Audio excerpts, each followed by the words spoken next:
पिछली क्लास में हमने यूनिट फर्स्ट सब्सटेंस या पदार्थ की बात की। हमने पदार्थ की अवस्थाओं के रूप में देखा। हमने पदार्थ को दो प्रकार से विभाजित किया। हमने देखा कि भौतिक अवस्था या फिजिकल चेंजमेंट या भौतिक अवस्था के आधार पर पदार्थ दो 5 प्रकार के, रासायनिक संगठन के आधार पर पदार्थ 2 प्रकार के होते हैं, शुद्ध पदार्थ या अशुद्ध पदार्थ।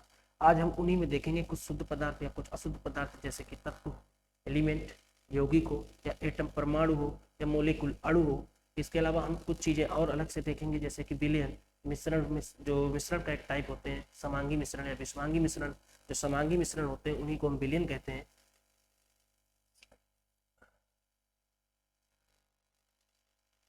कल की क्लास में हमने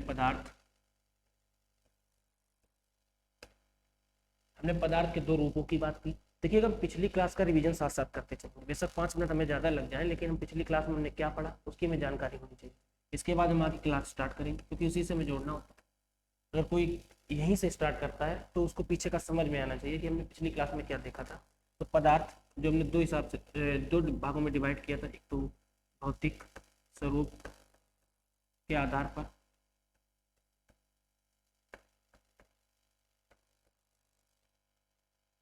पर, दूसरा रासायनिक संगठन के आधार पर, रासायनिक संगठन के आधार पर।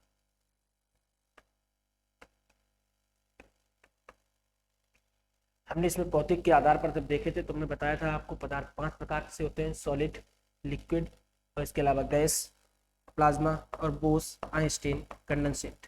जो पदार्थ की हमने अवस्थाएं बताई वो हमने 5 अवस्थाएं बताई थी। इनका आपस में अवस्था परिवर्तन, कब पिछली क्लास में सिर्फ हमने इनकी अवस्था परिवर्तन के बारे में जाना था, इन सब पर हम पिछली क्लास में बात कर चुके हैं। आज जो रासायनिक संगठन के आधार पर हम पदार्थ की बात करते हैं, ये पदार्थ 2 प्रकार से होते हैं, शुद्ध पदार्थ प्योर सब्सटेंस या इम्प्योर सब्सटेंस या मिक्सचर, जिसको आप मिक्सचर कहेंगे। ये पदार्थ जो होते हैं वो 2 प्रकार से विभाजित किए जाते हैं रासायनिक संगठन के आधार पर, शुद्ध पदार्थ या अशुद्ध पदार्थ। शुद्ध पदार्थ में हम देखेंगे कौन से पदार्थ ऐसे या कौन से ऐसे पदार्थों के संगठन में प्रयोग होने वाले परमाणु या तत्व हैं जो शुद्ध पदार्थ की कैटेगरी में, या कौन से ऐसे रासायनिक संगठन के अंतर्गत अशुद्ध पदार्थ में आने वाले तत्व या परमाणु हैं या यौगिक हैं, किनको हम शुद्ध पदार्थ और किनको हम अशुद्ध पदार्थ में रखेंगे। अभी हम इसी पर आगे बात करेंगे।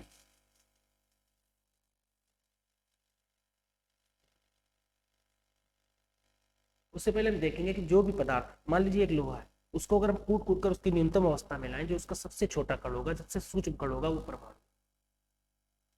परमाणु। परमाणु क्या है? परमाणु के बारे में ज्यादा जानकारी जो हम आपको बताएंगे परमाणु की संरचना के संबंध में, हम बताएंगे परमाणु का जो सिद्धांत है डाल्टन ने दिया। इसके अलावा थॉमसन और रदरफोर्ड और बोर ने, इन लोगों ने परमाणु के मॉडल के संबंध में कई सिद्धांत दिए। इन सब पर बात हम विस्तृत बात जब परमाणुविक संरचना जो 2nd यूनिट है उसमें करेंगे। लेकिन अभी हम आपको जो जनरल परमाणु की जानकारी है उसके बारे में बता देते हैं कि परमाणु किसी भी पदार्थ का सबसे सूक्ष्मतम इकाई है। कोई भी तत्व हो या कोई भी पदार्थ हो, कोई भी यौगिक हो, कोई भी अणु हो, वो इन परमाणुओं से मिलकर बनता है। लेकिन इन परमाणुओं के बिना उस तत्व या यौगिक का कोई अपना अस्तित्व नहीं, परंतु ये परमाणु खुद स्वतंत्र अवस्था में नहीं रह सकता। इसका अगर आप एग्जाम्पल देखना चाहें तो अपने गृह मंत्री जिस हिसाब से अमित शाह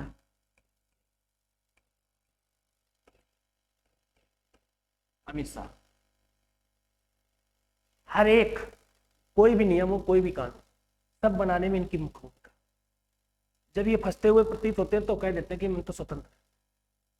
जैसे कि अभी कृषि जो कानून विरोधी चल रहा, कानूनों का विरोध चल रहा है, उन पर अगर बात करो तो कह देंगे कि कृषि मंत्री ने बनाया। उससे जुड़े हुए जो अलग अलग समितियां थी उन्होंने काम किया, लेकिन इनकी पूर्ण भूमिका होती है, लेकिन ये खुद स्वतंत्र है। इसी प्रकार से परमाणु किसी भी तत्व, यौगिक या अणु या मिश्रण के रासायनिक संगठन में पूरा भागीदार होता है, परंतु ये खुद या अलग से अगर इसको देखेंगे तो ये स्वतंत्र अवस्था में पाया जाता है।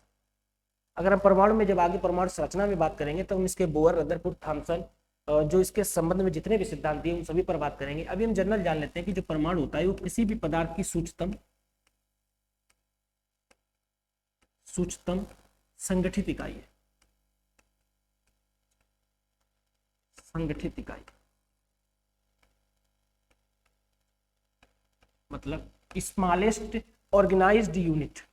किसी भी सब्सटेंस की सबसे स्मॉलेस्ट जो ऑर्गेनाइज्ड यूनिट है वो एटम या परमाणु है। परमाणु की जब हम बात करते हैं तो परमाणु से छोटा कोई भी चीज ऐसी संभव ही नहीं। किसी भी पदार्थ का सबसे सूक्ष्मतम रूप परमाणु है। परमाणु स्वतंत्र अवस्था में नहीं रह सकता। स्वतंत्र अवस्था में नहीं रह सकता। या परमाणु अपना कोई प्रॉपर्टी, अपना कोई गुण प्रदर्शित नहीं करता। परमाणु के अंतर अगर खुद की बात करो तो परमाणु का कोई अपना एक गुण नहीं है। परमाणु किसी भी रासायनिक अपक्रिया में, कोई भी रासायनिक अपक्रिया हो, चाहे उसमें तत्व बने, यौगिक बने, उसके हर एक कण के संगठन में परमाणु की भूमिका होगी। मतलब परमाणु रासायनिक क्रिया में, या हम कह सकते हैं किसी भी तत्व या यौगिक की रासायनिक अपक्रिया में परमाणु, हर एक परमाणु उसमें हिस्सा रहता है। रासायनिक परमाणु जो रासायनिक अपक्रिया होगी उसमें परमाणु जरूर हिस्सा लेगा, लेकिन परमाणु स्वयं स्वतंत्र अवस्था में नहीं रह सकता है। परमाणु की अपनी कोई प्रॉपर्टी नहीं है। हमने इसका एग्जाम्पल भी बताया, जैसे कि हमेशा है कोई भी नियम बनाए, सब में इनकी भूमिका होती है, परंतु इस चीज को कभी स्वीकार नहीं करते। अगर अच्छा हो जाता है तो हम लोग खुद इनको उस चीज का क्रेडिट दे देते हैं, लेकिन यदि वही चीज बिगड़ जाती है तो इसका उस चीज को ये दूसरे लोगों पर डाल देते हैं। इसी तरीके से जो परमाणु है, किसी भी पदार्थ की सूक्ष्मतम संगठित इकाई होने के साथ साथ स्वतंत्र अवस्था में भ्रमण नहीं कर सकती। इसकी अपनी कोई प्रॉपर्टीज नहीं है।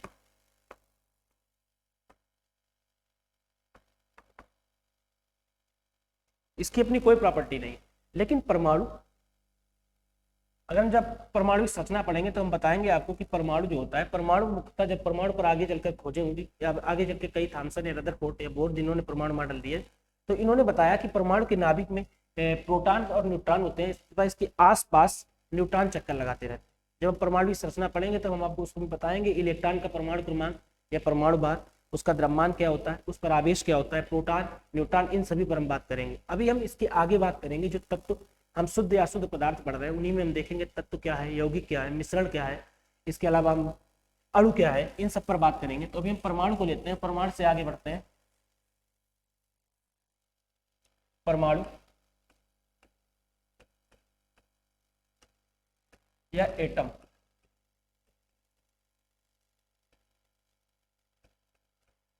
हमने आपको परमाणु की प्रॉपर्टी जितनी संभव थी, जो साधारणता थी, परमाणु स्वतंत्र अवस्था में नहीं रह सकता है। परमाणु की अपना कोई एक प्रॉपर्टीज नहीं होती है, अपने कोई गुण नहीं होते हैं। परमाणु जो है किसी भी रासायनिक प्रक्रिया में भाग ले सकता है या भाग लेता है। एक कोई रासायनिक प्रक्रिया चाहे तत्व की हो, यौगिक को, उसमें परमाणु, हर एक परमाणु रासायनिक प्रक्रिया में भाग लेता है। तथा परमाणु की अपनी कोई प्रॉपर्टीज नहीं होती। परमाणु स्वतंत्र अवस्था में नहीं रह सकता है। परमाणु किसी भी पदार्थ का सबसे सूक्ष्मतम संगठित इकाई है। स्मॉलेस्ट ऑर्गेनाइज्ड यूनिट जो है वो एटम। ये प्रश्न पूछा गया कि पदार्थ की सबसे शुद्धतम तो तत्व, सबसे सूक्ष्मतम तो परमाणु। ठीक है, जब हम परमाणु की बात करते हैं तो हम इसमें देखेंगे कि एटम, जैसे कि हमने आपको एक एग्जांपल से बताया था कि अगर हम परमाणु को एक लड़की के बराबर मान लें, अब जब परमाणु, जो परमाणु की छोटी छोटी इकाइयां हैं, जब वो कभी आपस में मिलेंगी, आपस में संगठन बनाएंगी, तो कुछ ना कुछ जरूर बनाएंगे। जो कुछ ना कुछ बनाएंगे तो वो पदार्थ कहलाएंगे। वो पदार्थ तत्व कब होंगे या यौगिक कब होंगे, या उन पदार्थों को हम मिश्रण कब कहेंगे, उन पदार्थों को हम अणु कब कहेंगे, इन विषयों पर आज हम बात करेंगे। जब एक से अधिक, दो या दो से अधिक परमाणु आपस में मिलते हैं तो तत्व बनेगा या अणु बनेगा। लेकिन ये तत्व होगा ये अणु, इस बात को समझने के लिए हम इस एग्जाम्पल को लेते हैं। जैसे कि परमाणु को अगर हम एक लड़की के बराबर मान लें तो हम देखते हैं कि एक ये ग्रुप, दूसरा ये ग्रुप। एक ग्रुप में 10 लड़कियां आपस में बैठी हैं, या आप जिस क्लास में पढ़ रहे हैं उस क्लास में 50-100 जो भी बच्चे हैं वो आपस में बैठे हुए। यदि वो बच्चे आपस में बातचीत करते हुए बैठे हैं, वो आपने एक दूसरे को बता रहे हैं, अपनी बातचीत कर रहे हैं, अपनी किसी सिलेबस के बारे में जिक्र कर रहे हैं, कोई भी बातचीत कर रहे हैं, किसी भी तरीके के जो उनके गुण है या प्रॉपर्टीज है आपस में अगर परिवर्तित हो रही है, तो ऐसे परिवर्तन जब विथ रिएक्शन होंगे, जब परमाणु आपस में सहयोग करेंगे, वो विथ रिएक्शन मतलब एक दूसरे से बातचीत करेंगे, तो इनके संगठन से जो पदार्थ बनेगा उस पदार्थ को हम कहेंगे अणु। लेकिन यही अगर परमाणु, जो 10 परमाणु आपस में साथ साथ में है, अगर आपस में मिलते हैं लेकिन वो विदाउट रिएक्शन, उनमें कोई प्रॉपर्टीज में कोई आदान प्रदान नहीं होता, कोई परिवर्तन नहीं होता, तो ऐसे मिश्रण को हम कहेंगे या ऐसे पदार्थ को हम कहेंगे तत्व। अब देखिए, अगर परमाणु आपस में ग्रुप्स बनाएंगे, परमाणु ग्रुप्स के रूप में आपस में सम्मिलित होते हैं, तो इसमें से दो रूप हो सकते हैं, या तो विथ रिएक्शन या विदाउट रिएक्शन।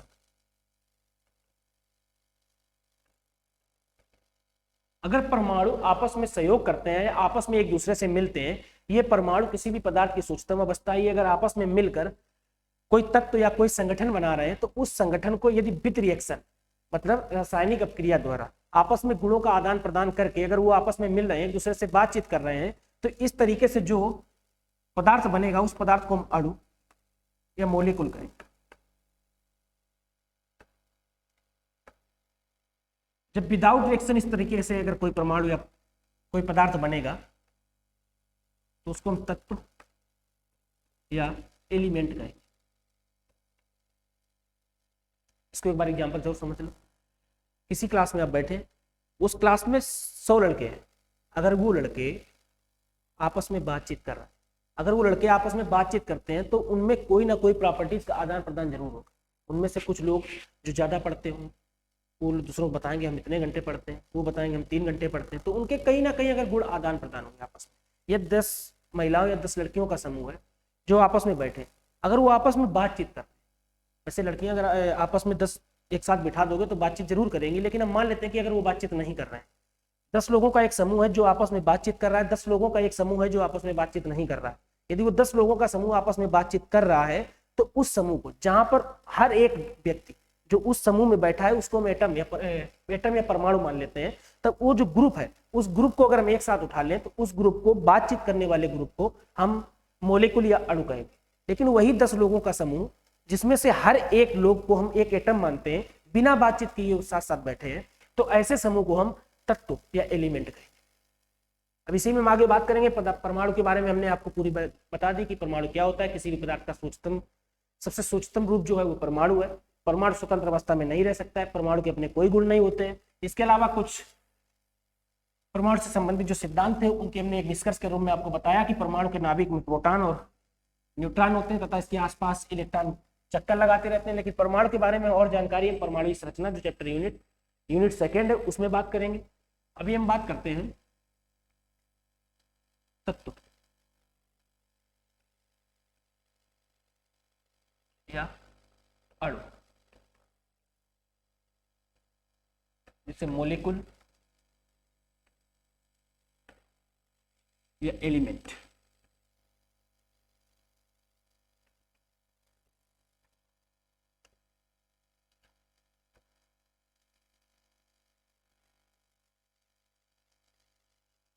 तत्व को एग्जाम्पल से समझ लो। जो तत्व होते हैं वो पूर्ण रूप से स्वतंत्र होते हैं। समझिए आप बात, तत्व में किसी भी पदार्थ या किसी भी अन्य परमाणुओं का मिश्रण नहीं हो सकता है। जैसे लोहा है, लोहा में अगर लोहा है तो वो 100% लोहा है। मतलब जो तत्व होते हैं वो एक ही तरीके के परमाणुओं से मिलकर बनते हैं। अगर सोना है तो सोना एक ही तरीके से परमाणुओं से मिलकर बना होगा। अगर ये सोना, वो बात अलग है कि आप सुनार के यहाँ जाते हैं तो सोने में वो कापर मिला देता है, वो उसका अपना सिद्धांत, लेकिन उसमें भी उसका रेशियो फिक्स होगा कि 70% या 80% या 85% सोना है, इसके बाद में 15% में कांसा और कापर है। वो उनकी अपनी जो भी उनका मिश्रण का रेशियो रहता है उस पर वो बातचीत करते हैं। लेकिन जो 85% सोना है वो शुद्ध सोना है, उसमें सिर्फ एक ही परमाणु, एक ही चीज मिली होगी जो सोने ही होगी, इसके अलावा कोई दूसरी चीज नहीं हो सकती। अगर हम लोहा की बात करेंगे तो लोहा में सिर्फ लोहा होगा। जैसे अगर इसके एग्जाम्पल आप देखना चाहो तो एग्जाम्पल के तौर पर हम देख सकते हैं लोहा Fe, सोना Au, चांदी Ag, कापर, कई तरीके के ऐसे पदार्थ जो पूर्ण रूप से या 100% खुद में ही खुद होते हैं। मतलब इसमें किसी भी प्रकार का कोई मिश्रण नहीं। अगर जो लोहा है उसमें 100% लोहा, जो सोना है उसमें 100% सोना। वो बात अलग है कि जो आभूषण वगैरह बनाए जाते हैं वो 100% लोहा है, 24 कैरेट लोहे से, 24 कैरेट सोने से नहीं बनाया जा सकता। उनमें कुछ मात्रा कांसे की होती है, कुछ मात्रा तांबा की होती है, लेकिन जो उनका रेशियो होगा या जो परसेंटेज होगी सोने की वो भी फिक्स होगी। लेकिन अणु जो होते हैं, अणु में क्या होता है, ये 2 या 2 से अधिक परमाणुओं से आपस में मिलकर बन सकते हैं। जैसे, और इनमें जो अगर सिंगल परमाणु है और किसी दूसरे परमाणु से मिल रहा है, जो उसकी बेसिक प्रॉपर्टीज होंगी उनमें परिवर्तन आ जाए। जैसे हम आपको एग्जांपल के तौर पे बताते हैं, H2O जल, इसमें 2 तरीके के परमाणु मिले, एक तो हाइड्रोजन परमाणु, दूसरा ऑक्सीजन परमाणु। जल जो है आग बुझाने का कार्य, जो H2O जल होता है वो आग बुझाने का कार्य करता है, जबकि ऑक्सीजन आग जलाने या दाहक का कार्य करती है। हाइड्रोजन भी आग को प्रज्वलित करने का कार्य करती है। ये दोनों आग लगाने का कार्य करते हैं, जबकि जल आग बुझाने का कार्य करता है।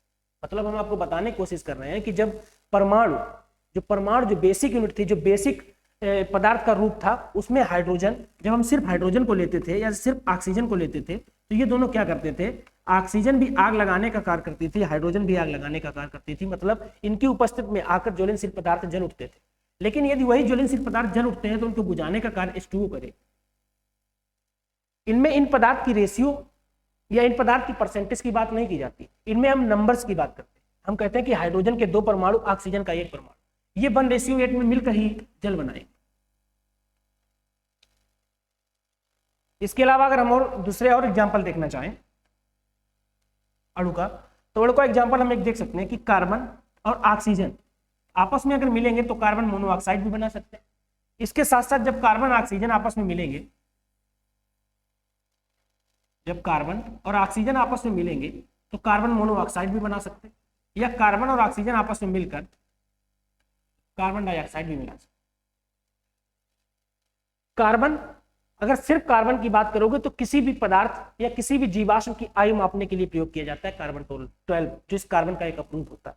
जब ऑक्सीजन इसके साथ मिलता है तो कार्बन मोनोऑक्साइड। कार्बन मोनोऑक्साइड क्या होती है, दम घोटू गैस। इसी गैस की उपस्थिति के कारण जब बंद कमरों में लोग अंगीठी जलाकर सो जाते हैं तो इसी गैस की उपस्थिति के कारण उनकी मृत्यु हो जाती है।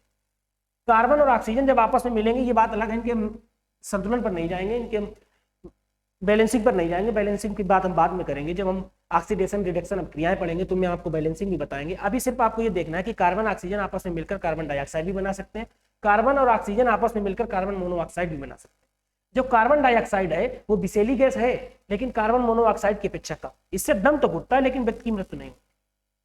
जैसे कि जो ईंधन है, जिन ईंधनों का हम प्रयोग करते हैं, हम अब ये ज्यादा से ज्यादा कोशिश कर रहे हैं कि उन ईंधनों का प्रयोग करो जिनमें कार्बन मोनोऑक्साइड का कम से कम उत्सर्जन हो। कार्बन डाइऑक्साइड का हो तो कोई दिक्कत, क्योंकि कार्बन डाइऑक्साइड वायुमंडल में 0.03% है और इससे हमारे जीवन पर भी, हमारे स्वास्थ्य पर भी कोई खास प्रभाव नहीं पड़ता। लेकिन जो कार्बन मोनोऑक्साइड है तो दम घोटू गैस, ये तुरंत रिएक्ट करती है और तुरंत 2 से 3 घंटे में इसका प्रभाव भी दिख जाएगा। यदि अंगीठी जलाकर आप बंद कमरे में सो जाते हैं, वहां ऑक्सीजन की कमी हो जाती है, तो उस स्थिति में आपकी मृत्यु तक हो सकती है। क्योंकि किसी भी कार्बन को जलने के लिए जितने कार्बन होंगे, कार्बन और ऑक्सीजन का जो आपस में रिलेशन होता है वो रेसिप्रोकल होता है। मतलब अगर एक कार्बन है तो एक कार्बन जलने के लिए एक ऑक्सीजन के अणु की आवश्यकता पड़ेगी। यदि एक ऑक्सीजन उसको नहीं मिलेगा तो वो अर्ध जले के रूप में बना रहेगा और वही बनाएगा कार्बन मोनोऑक्साइड। लेकिन यदि ऑक्सीजन पर्याप्त मात्रा में तो कार्बन डाइऑक्साइड बना लेगा। अगर ऑक्सीजन पर्याप्त मात्रा में तो कार्बन डाइऑक्साइड बना लेगा, जिससे कि आगे चलकर कार्बन डाइऑक्साइड से हमें कोई इतनी ज्यादा समस्या नहीं होती, लेकिन कार्बन मोनोऑक्साइड से हमें समस्या होती है। इसके और एग्जाम्पल आप देख सकते हो। इसकी अगर हमारे एग्जाम्पल की बात करें, जैसे ऑक्सीजन है, एक ऑक्सीजन और एक ऑक्सीजन मिलेगा तो बनेगी ऑक्सीजन गैस। ऑक्सीजन गैस आप जानते हो हमें सांस लेने में मदद करती है। जब 3 ऑक्सीजन आपस में मिलेंगे तो बनेगी ओजोन। ओजोन गैस हमारे स्वास्थ्य के लिए हानिकारक है, लेकिन हमारे वायुमंडल में जब ये उपस्थित होती है तो ये अल्ट्रावायलेट किरणें, जो परावैंगनी किरणें होती हैं, उनसे हम लोगों की सुरक्षा करती है। हमें त्वचा कैंसर वगैरह इनसे सुरक्षित रखती है जो ओजोन परत होती है। देखा आपने, जो ऑक्सीजन केवल ऑक्सीजन थी, वो कार्बन के साथ मिलकर कार्बन मोनोऑक्साइड भी बना सकती है, कार्बन के साथ मिलकर कार्बन डाइऑक्साइड भी बना सकती है। इसी तरीके से अन्य एग्जाम्पल आप देख सकते हो, नाइट्रोजन है या ऑक्सीजन है, जब ये आपस में मिलेंगे तो नाइट्रस ऑक्साइड भी बन सकती है। ये नाइट्रस ऑक्साइड हंसाने वाली गैस होती है। इसके अलावा जब नाइट्रोजन और ऑक्सीजन आपस में मिलेंगे तो नाइट्रोजन डाइऑक्साइड भी बन सकती है। कई प्रकार से। तो हम क्या देख रहे हैं कि कोई भी जो भी पदार्थ है उसकी जो बेसिक यूनिट परमाणु है, यदि वो आपस में सहयोग से या रासायनिक अपक्रिया द्वारा आपस में सहयोग करते हैं, आपस में मिलते हैं, किसी संगठन को बनाते हैं, तो उस संगठन में यदि उनकी बेसिक प्रॉपर्टी में चेंजमेंट होता है तो ऐसे सभी पदार्थ अणु कहलाते हैं। लेकिन यदि उनके बेसिक प्रॉपर्टीज में कोई चेंजमेंट नहीं होता तो ऐसे सभी पदार्थ तत्व कहलाते हैं। जो तत्व का पहला या जो तत्व की प्रारंभिक अवस्था या जो पहला परमाणु होगा वही प्रॉपर्टीज लोहे के अंतिम परमाणु में भी। मतलब लोहे का प्रारंभिक अवस्था और अंतिम अवस्था में कोई परिवर्तन नहीं हो सकता। हम इसके कुछ प्रॉपर्टीज देखेंगे, तत्व हो या अणु हो।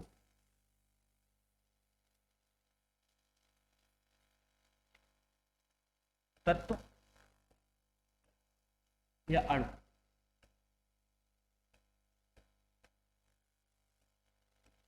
जो तत्व होता है किसी भी पदार्थ की बेसिक यूनिट होती है। हम कह सकते हैं कि ऐसी बेसिक यूनिट जो पदार्थ की शुद्धतम अवस्था होती है, मतलब है तो वो पदार्थ कई तरीके से परमाणुओं से मिलकर बना है, लेकिन वो परमाणु एक ही प्रकार के थे। मतलब उनमें यदि लोहा है, लोहे को तोड़ते जाओ तो लास्ट में लोहे का परमाणु मिलेगा, लेकिन जो अणु होंगे वो कई अलग अलग तरीके के आपस में परमाणु से मिलकर बन सकते हैं। जैसे हमने इसका एग्जांपल दिया कार्बन मोनोऑक्साइड हो, कार्बन डाइऑक्साइड हो, इसमें हम इनके आगे नंबर नहीं लिखते। कभी आपने ये नहीं लिखा देखा होगा कि AU9 Fe3, लेकिन इसमें लिखा होता है कार्बन का एक, ऑक्सीजन का एक, लेकिन कार्बन का एक, ऑक्सीजन का दो। आगे चल के कई प्रकार से नवी आपको बताया NO2 N2O हो सकती है, O3 हो सकती है। मतलब अणु को हम नंबर द्वारा प्रकट करते हैं या नंबर द्वारा प्रदर्शित कर सकते हैं कि जो अणु के जो परमाणु होंगे उनमें हम नंबर भी लिख सकते हैं, उनके नंबर से भी लिख सकते हैं, जबकि इसमें ऐसा नहीं। इसमें हम Fe लिखें या AU लिखें या CU लिखें, इनमें हम नंबर से लिख सकते हैं।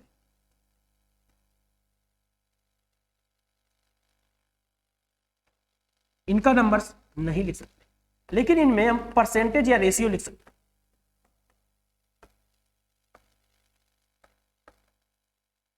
इनमें हम परसेंटेज या रेशियो नहीं लिख सकते। हम ये नहीं कह सकते कि ऑक्सीजन 10% और कार्बन 5%। इसमें कहेंगे कि कार्बन का एक परमाणु और ऑक्सीजन के दो परमाणु, तो गैस बनेगी कार्बन डाइऑक्साइड। कार्बन का एक परमाणु, ऑक्सीजन का एक परमाणु, तो बनेगी कार्बन मोनोऑक्साइड। मतलब तत्व जो होते हैं किसी भी पदार्थ की शुद्धतम अवस्था होती, अणु जो होती है किसी भी पदार्थ की या किसी भी पदार्थ की, यदि आपके सभी गुणों का अध्ययन करना है, आपको किसी भी पदार्थ का ऐसा सूक्ष्मतम रूप जिसमें आप उस पदार्थ के सभी गुणों का अध्ययन कर सके, तो वो गुण या वो तत्व, वो पदार्थ अणु कहलाए। एक पदार्थ है जिसके आप सूक्ष्मतम अवस्था में जाना चाहते हैं, उसको तोड़ तोड़ के एक ऐसी अवस्था में ले जा सकते हैं, लेकिन उनके हम वहां जाकर सभी जितने भी उसमें पदार्थ हैं जो जिससे भी संगठन से वो बना है उसके हम सभी गुणों का अध्ययन करना चाहते हैं, तो उसके लिए हमें अणु का अध्ययन करना पड़ेगा। लेकिन अगर किसी पदार्थ के हम सूक्ष्मतम या शुद्धतम अवस्था की बात करेंगे तो वो तत्व है, जबकि बेसिक जो सबसे सूक्ष्मतम अवस्था है वो परमाणु है। अगर हम तत्व और अणु की बात कर रहे हैं तो शायद तत्व और अणु आप समझ गए होंगे। तत्व, इसमें संख्या नहीं लिखी जा सकती है, इसमें संख्या लिखी जा सकती है, इसमें रेशियो या परसेंटेज की बात की जाती है, इसमें रेशियो या परसेंटेज की बात नहीं की जा सकती। दो या दो से अधिक परमाणु जब आपस में बिना विदाउट रिएक्शन सहयोग करेंगे तो वो बनेगा तत्व, एलिमेंट। जब दो या दो से अधिक एटम आपस में मिलकर कोई एक पदार्थ बनाएंगे तो वो पदार्थ कहलाएगा अणु या मोलेकुल।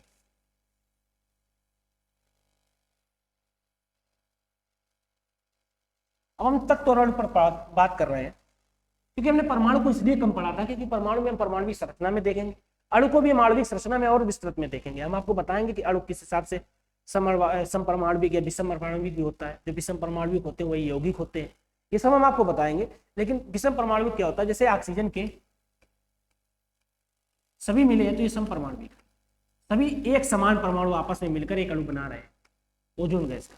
यही अगर एक ऑक्सीजन का एक है और कार्बन का एक है तो कोई दिक्कत नहीं, एक एक परमाणु है, ये भी समपरमाणुविक है, ये भी समपरमाणुविक है। लेकिन यही कार्बन का एक है और ऑक्सीजन के दो है तो ये विषम परमाणु। ज्यादातर अणु विषम परमाणुविक ही होते हैं, कुछ ही ऐसे अणु हैं जो विषम परमाणुविक नहीं होते, समपरमाणुविक होते हैं। इन्हीं विषम परमाणुविक को हम यौगिक भी कहते हैं। हम आगे भी देखेंगे यौगिक। यौगिक की जब हम बात करते हैं तो इसमें H2O जल एक अणु भी हो सकता है और जल एक यौगिक भी हो सकता है। अगर हाइड्रोजन के दो परमाणु हैं, ऑक्सीजन का एक परमाणु है तो ये यौगिक है। इसके और एग्जांपल अगर हम देखना चाहें, अणु को समझना चाहें, तो जैसे H2O है, ये आग बुझाने का कार्य करता है। यहाँ पर हाइड्रोजन दो है, ऑक्सीजन एक है, लेकिन यदि H2O2 हो जाए, हाइड्रोजन के भी दो और ऑक्सीजन के भी दो हो गए तो ये हाइड्रोजन पेरोक्साइड। अब देखिए ये हाइड्रोजन, ये जल है, ये हाइड्रोजन पेरोक्साइड है। मतलब यदि अगर हम इनके जो मूल कण अर्थात जो परमाणु हैं, अगर हम उनकी संख्या में परिवर्तन करेंगे तो उनकी पूरी बेसिक प्रॉपर्टी बदल जाएगी, वो पूरा यौगिक या पूरा अणु पूरा बदल जाएगा। जो पदार्थ ये था वो ये नहीं है।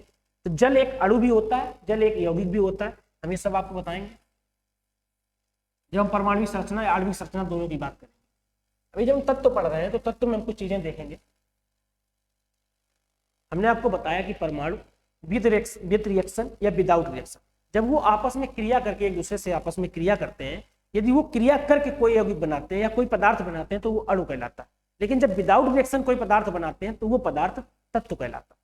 हमने आपको बताया था। इसी में हम देखते हैं कि जो तत्व है, जब हम तत्व पढ़ते हैं तो इसी में हम पूरी आवर्त सारणी पढ़ेंगे। हम इसमें आपको 118 तत्वों की बात करेंगे। 118 में से 92 तत्व प्रकृति में पाए जाते हैं, हमारे वातावरण में पाए जाते हैं, जबकि शेष जो तत्व हैं उनका प्रयोगशालाओं में कृत्रिम संश्लेषण के द्वारा बनाया गया है।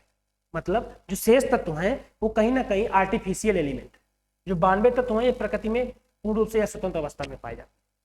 जैसे कि अगर आप पृथ्वी की बात करेंगे तो हम आपको बताएंगे कि पृथ्वी की संरचना में जितने भी प्रकार के तत्वों का संगठन मिलता है आपको,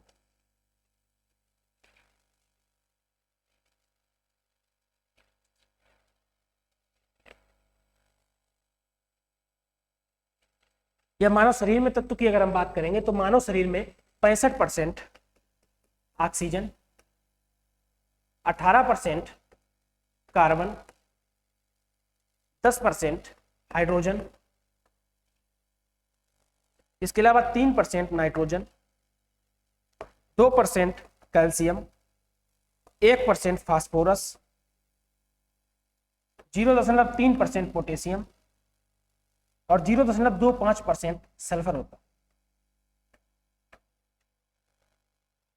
हमारे आसपास जो भी चीजें हैं, जैसे सौरमंडल हो, वातावरण हो या पृथ्वी हो, ये सभी कहीं ना कहीं किसी ना किसी प्रकार से तत्वों से मिलकर बनी।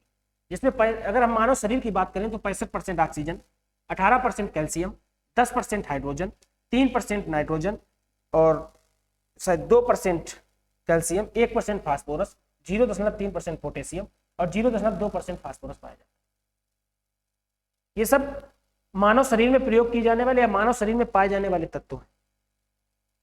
इसके बाद हम यदि पृथ्वी या भूपटल पर बात करेंगे पाए जाने वाले तत्वों की, तो उनमें हम आप देखेंगे 90 करीब तत्व जो पृथ्वी पर या 92 तत्व जो पृथ्वी पर पाए जाते हैं, उनमें केवल 2 तत्व हैं जो हाइड्रोजन और हीलियम। ब्रह्मांड के कुल ब्रह्मांड का, ब्रह्मांड मतलब पूरी संपूर्ण जगत, चाहे वो सौरमंडल हो, पृथ्वी हो, कुछ भी हो, अगर हम इनकी बात करेंगे ब्रह्मांड में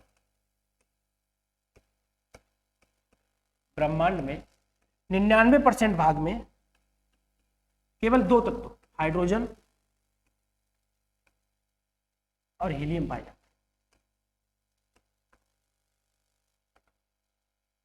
हैं। ये 92%, ये 7%।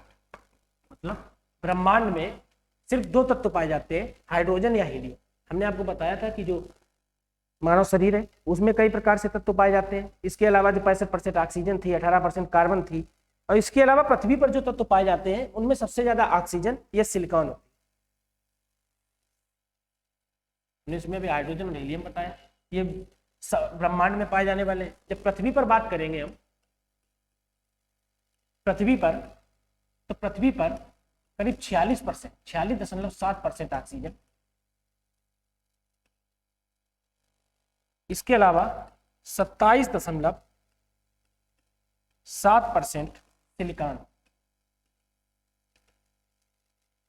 के साथ साथ 8.13% एल्युमिनियम,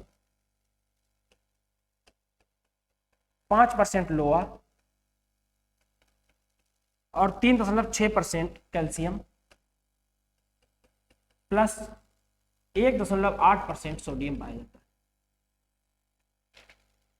हमने आपको बताया ब्रह्मांड में पाए जाने वाले, जो ब्रह्मांड में जितने भी तत्व हमारे ब्रह्मांड में पाए जाते हैं, हमने उनकी बात की। हमने बात की मानव शरीर में पाए जाने वाले तत्व की, हमने इसके बाद बात की पृथ्वी पर पाए जाने वाले तत्व। मतलब संसार में कुल 118 तत्व हैं, जिनमें से 92 तत्व पृथ्वी पर पाए जाते हैं, बाकी शेष तत्व कृत्रिम संश्लेषण द्वारा प्राप्त किए गए हैं। तत्व की खोज या एलिमेंट की खोज रॉबर्ट ब्रायल ने की। तत्व की परिभाषा की बात करोगे, जब परमाणु आपस में बिना किसी गुणों के परिवर्तन के एक साथ इकट्ठे हो जाते हैं या कोई पदार्थ बनाते हैं तो उस पदार्थ को तत्व, इसकी खोज रॉबर्ट ब्रायल ने की।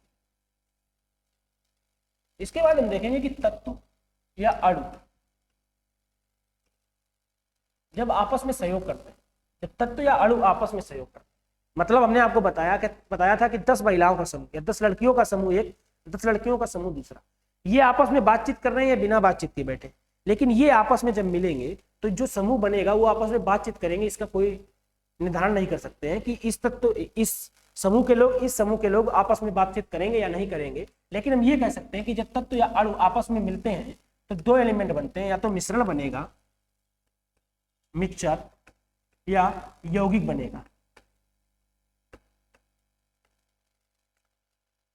अगर मिश्रण बनेगा तो विदाउट रिएक्शन बनेगा,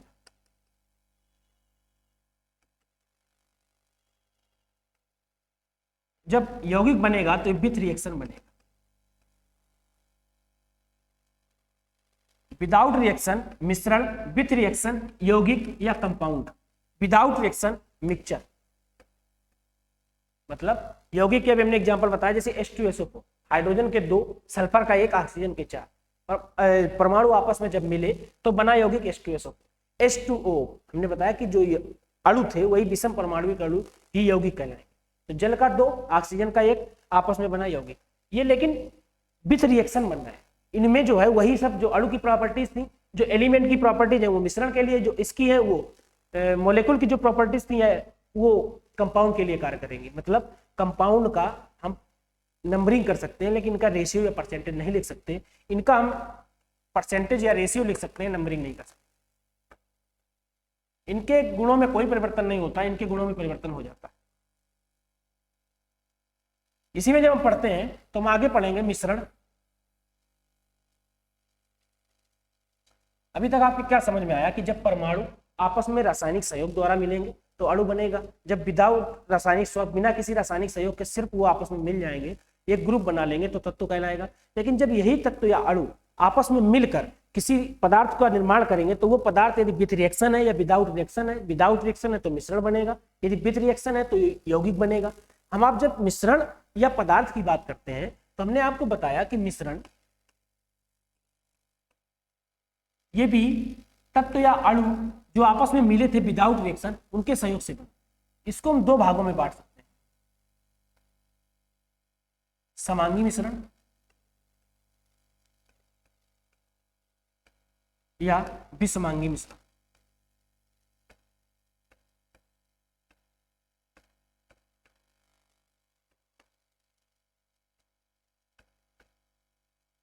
जो समांगी मिश्रण होगा होमोजीनियस या हेट्रोजीनियस, जो विषमांगी मिश्रण होगा, मिश्रण को इंग्लिश में मिक्सचर बोलते हैं, मिक्सचर। एक्चुअली में जैसे नमक और पानी का घोल, तो जो नमक और पानी का घोल है वो समांगी मिश्रण। सीमेंट में सिलिका और कैल्शियम ऑक्साइड का घोल, सिलिका है, सीमेंट में सिलिका और कैल्शियम ऑक्साइड पाया, लेकिन यदि हम सीमेंट में आप सिलिका और कैल्शियम ऑक्साइड को अलग करना चाहें तो नहीं कर सकते, क्योंकि उनका रेशियो निर्धारित है, ना कि उनकी संख्या, जो उठा के आप उनको अलग कर दो। जो विषमांगी मिश्रण होते हैं, इसका हमने उदाहरण बताया, जैसे कि जल में हाइड्रोजन 2, ऑक्सीजन 1, ये हम यौगिक की बात करने लगे। लेकिन जो विषमांगी मिश्रण होते हैं वो नमक और पानी और बालू का घोल, जिसे हम कुछ विधियों द्वारा अलग भी कर सकते हैं। अभी हमने बताया कि जब छोटे छोटे परमाणु आपस में रासायनिक संगठन से एक पदार्थ बनाते हैं, उन पदार्थों का भी हम वर्गीकरण कर रहे हैं। इसके बाद हम इन पदार्थों को अलग करने की विधि देखेंगे, तो उसमें हम आपको बताएंगे निस्यंदन या फिल्ट्रेशन। अगर नमक और पानी और बालू का मिश्रण है तो वो मिश्रण विषमांगी मिश्रण कहलाएगा, और अगर इस मिश्रण को बालू और जो पानी का मिश्रण है हम अगर अलग करना चाहें तो छन्नी, फिल्ट्रेशन या निस्यंदन विधि द्वारा छान कर अलग कर सकते हैं। तो आप विषमांगी मिश्रण भी समझ गए, समांगी मिश्रण भी समझ गए, होमोजीनियस हो या हेट्रोजीनियस हो। होमोजीनियस मिश्रण हमने आपको बताया, हेट्रोजीनियस मिश्रण बताया। इसके बाद में जो हम बात करेंगे समांगी मिश्रण की, तो हम बात करेंगे आपसे विलयन की। विलयन के भी 2 भाग होते हैं, एक विलेय, दूसरा विलायक। अगली क्लास में हम यहीं पर विलयन और विलायक की बात करेंगे या विलेय की बात करेंगे। तो अगली क्लास में विलयन पढ़ाने के बाद हम विलयन के साथ साथ मिश्रण को अलग करने की जो विधियां हैं उन पर बात करेंगे। इसके बाद में जो अगली क्लास होगी उसमें हम जो परमाणुविक संरचना सेकेंड यूनिट है उसको चालू कर देंगे। कल की क्लास में विलयन पढ़ेंगे। विलयन के बाद में इस मिश्रण से अलग करने की जो पृथक्करण की विधियां हैं, चाहे निस्यंदन हो, चाहे भंजक आसवन हो, चाहे आसवन हो। भंजक आसवन और आसवन क्या होता है? एक्चुअली में आसवन को डिस्टिलेशन बोलते हैं, फंक्शनल डिस्टिलेशन या डिस्टिलेशन। जो डिस्टिलेशन होता है उसमें ऐसे पदार्थों को अलग किया जाता है जिनके बीच टेम्परेचर या जिनके बीच क्वथनांक बिंदुओं में खास अंतर होता है, कुछ ज़्यादा ही अंतर होता है। जैसे कि नमक 1500 पे, पानी 100 पे उबल जाता है। ऐसे विलयन जिनके क्वथनांकों के बीच बहुत कम अंतर होता है, जैसे पानी और दूध का उबलना, ये पानी और तेल का, तो इनके लिए हम भंजक आचरण विधि का प्रयोग करते हैं। इसके अलावा हम आपको कई और विधियां बताएंगे जिनसे हम किसी भी मिश्रण को अलग अलग कर सकते हैं। आज की क्लास में इतना ही। अगर आपको हमारे वीडियो पसंद आते हैं तो आप उसको लाइक करें, शेयर करें और सब्सक्राइब करें।